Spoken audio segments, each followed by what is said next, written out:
Hey guys, welcome to the Smile the Leather Cricket podcast where we discuss all things cricket from an average Joe's perspective. I'm your host Adit. Joining me as always is my co-host Gaurav. And we're probably a little bit high on emotions right now, given that we've just seen an enthralling test match for the ages. So without wasting any time, let's get straight into it.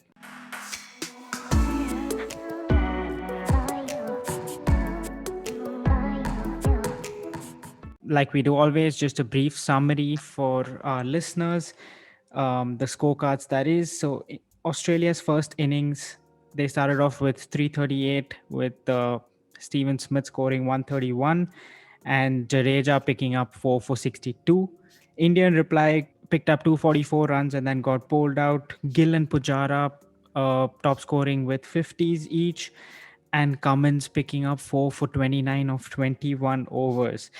Australia in the second innings scored 312 for 6 and declared. The all-rounder and the young man Cameron Green top scored with 84, and the debutant in Saini and Ashwin picked up 2 wickets each. India in their second innings scored 334 for 5.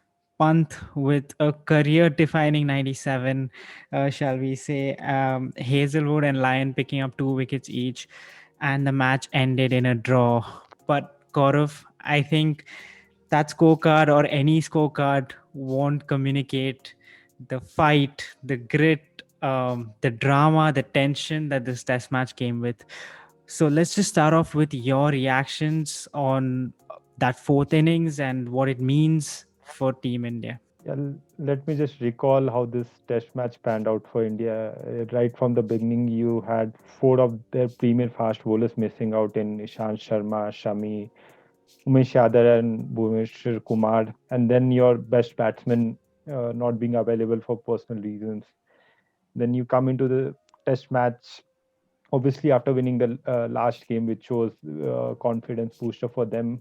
But then right through the test match, you had two of your players basically, getting troubled with injuries in Hanuma Vihari and Ravindra Jadeja. And there's so many talks about how Pujara should bat. Everyone else knows apart from him what's the right way for him to bat. Everyone were giving their opinions, and same was for Rishabh Pant as well, and the opposition captain as well. He were continuously uh, giving to the Indian batters rather than focusing on his wicket keeping, which we saw, and it helped India as well. So this was a test match. I think it was a more valiant effort than the last one, even the win at MCG. I think it would go down as one of the greatest test matches for India overseas.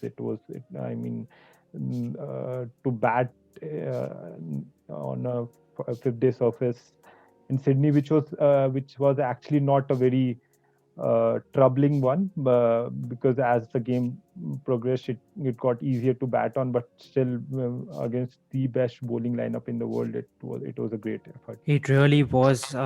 Just recalling all the things that happened in this test match, I think a lot went down for both the teams. A test match that went into 5 days after a long, long time, it seems.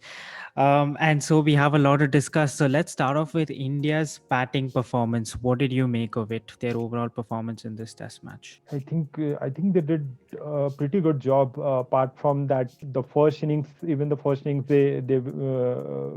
to a very good start with Gill and Rohit Sharma stitching 50-run partnership. Then you had Pujara scoring 50, which was a controversial one, if I may say, but a very important one now that we look at it. After that, there was a collapse of sorts. If had India, that was the only thing they would be concerned about. Had they scored a bit more from the lower order and the lower middle order, they might have been able to get a lead as well or get closer to the Australian total, but which did not happen. But the second inning, especially right from the beginning, everyone chipped in apart from Rahane, which was let off. But other than that, all the batters did pretty well. Uh, Rohit Sharma, Gill has been impressive in both the test matches, and Rohit Sharma looks the right fit for the opening combination along with Shubman Gill. Chiteshwar Pujara, I mean, keeping aside all the things that's been said about him, it's the way he plays, and that's the right way for him as well as the team as well. And the Rishabh Pant, as we've always been saying, that he's the one player you always have got to be in the team, beat any format, and just showed you can play as a pure batter as well, and play Sa as a keeper, and but you got to have Rishabh Pant, just changes the course of the game. And Vihari, I mean, that match saving effort. So yeah, batting wise, I think they would be pretty satisfied and pretty confident as well going forward for the final test. What do you think of their batting performance now that, especially a couple of changes are expected for the next game because of the injuries? Would they be concerned, or do they have enough backing? Uh, because they don't have specialist batsmen at number 5 and 6 waiting in the wings. So, what do you make of? Yeah, I think India did really well in both innings. Shubman Gill, ji, he's great to watch, isn't he? I mean, he just looks like one for the future, and Rohit Sharma looks like a great partner for him, right at the top of the order. Pujara, yes, that 50 of 174 balls, which is the slowest in Test match cricket, and that divided opinions a lot online of how he should have played or how he could have played.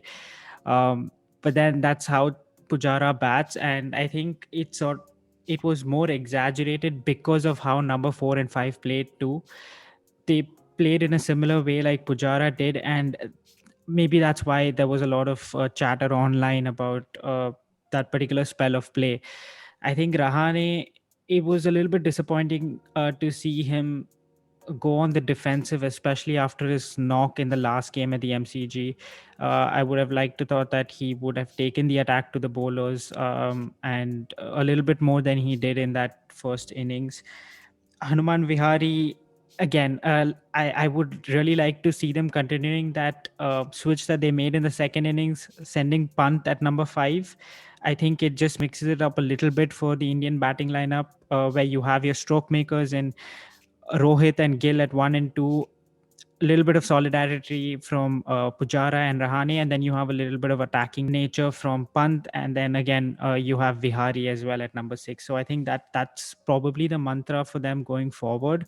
Um, in the second innings, I think India started really well.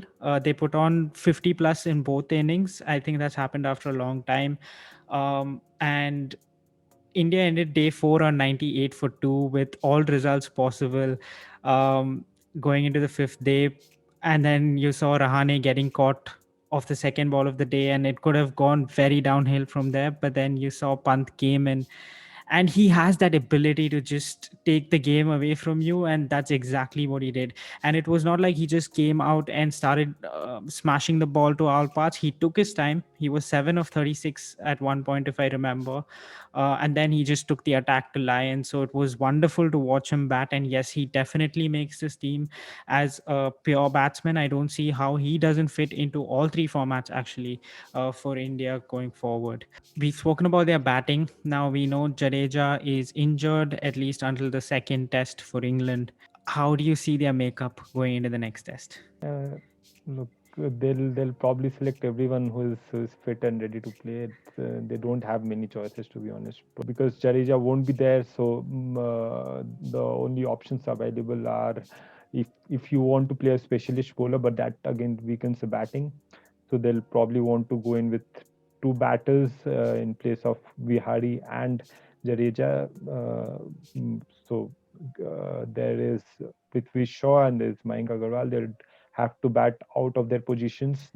Normally they are batting as openers, but which would not be the case this time around. Or they can play Mayank Agarwal at 6 and play Vidhi Mansa as a keeper. You saw Pant dropping some catches, so that would get the best out of the both of them.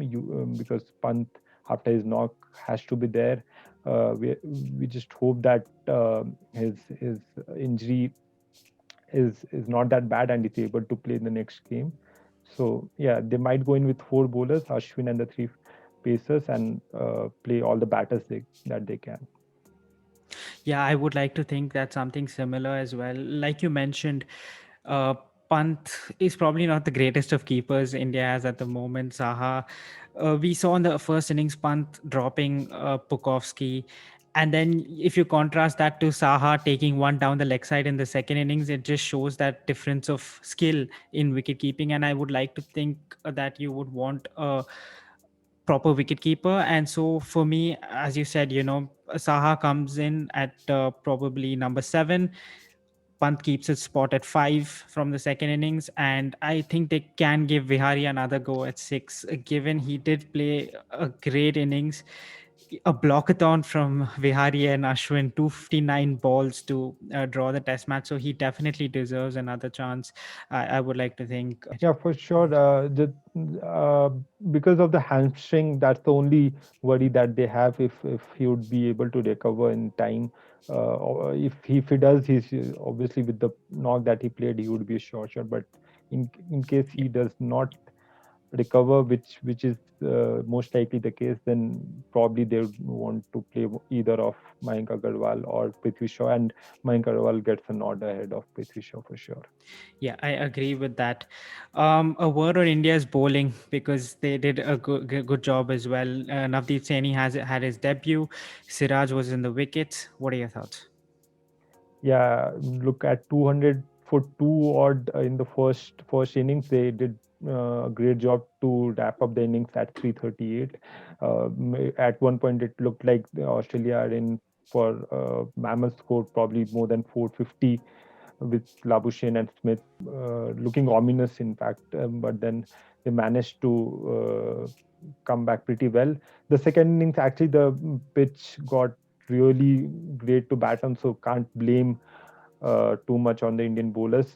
Just that one spell of Bumrah where he was not at his best, and because of the off-field controversies and all of that, might have played a role in that.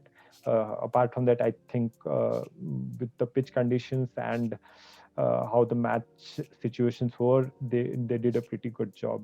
There was nothing in the pitch, be it for the spinners or the faster bowlers. So it was a great effort from the Indian bowlers, like we have seen throughout the series.